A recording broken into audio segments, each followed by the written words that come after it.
स्वरूप को जानो। आज की दुनिया परमात्मा को मानती तो है मगर सच्चे अर्थ में जानती नहीं है।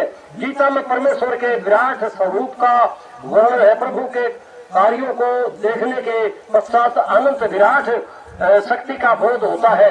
परमेश्वर अपने कर्मों, नियमों, व्यवस्था आदि के द्वारा सब जगह प्रकट हो रहा है। भगवान कृष्ण अर्जुन को बार बार उस अनंत शक्ति की ओर प्रेरणा करता है।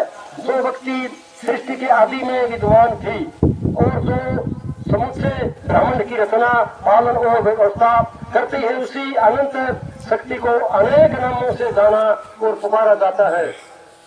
जो सर्वत्र विद्वान है उसी की दया कृपा व व्यवस्था में हमारा जीवन तथा जगत चल रहा है। गीता भक्ति को प्रभु प्राप्ति का साधन बताती है।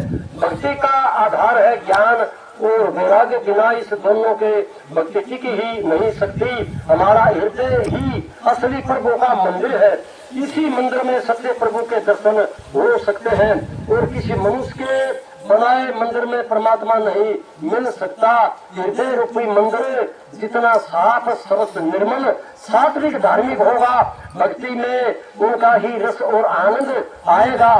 यदि हृदय रूपी मंदिर में काम, क्रोध, लोभ, मोह, ईर्ष्या, द्वेष, घृणा, पाप तथा तामसिक भाव होंगे तो भक्ति फलवती नहीं होगी और भक्ति में मन न लगेगा।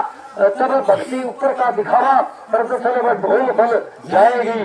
भक्ति सतोगुण होती है। जब हृदय सतगुण व देवी भाव से निर्मल होता है तो भक्ति में आनंद की रसधारा फूटती है। आज भक्ति रजोगुण तथा तमोगुण की प्राधान में हो रही है। हृदय में काम, क्रोध, लोभ, मांस, मदिरा, झूठ, पाप, अधर्म भरे हुए हैं। ऊपर से भक्ति और शराब के जोर से साथ कीर्तन पाठ, धन और तन आदि से खूब हो रहे हैं, परंतु मन, बुद्धि तथा आत्मा में भक्ति कहीं नजर नहीं आती। पूजा पाठ, सत्संग तथा प्रवचन आदि के इतना होने पर भी व्यक्ति के विचार, सोच, कर्म, व्यवहार तथा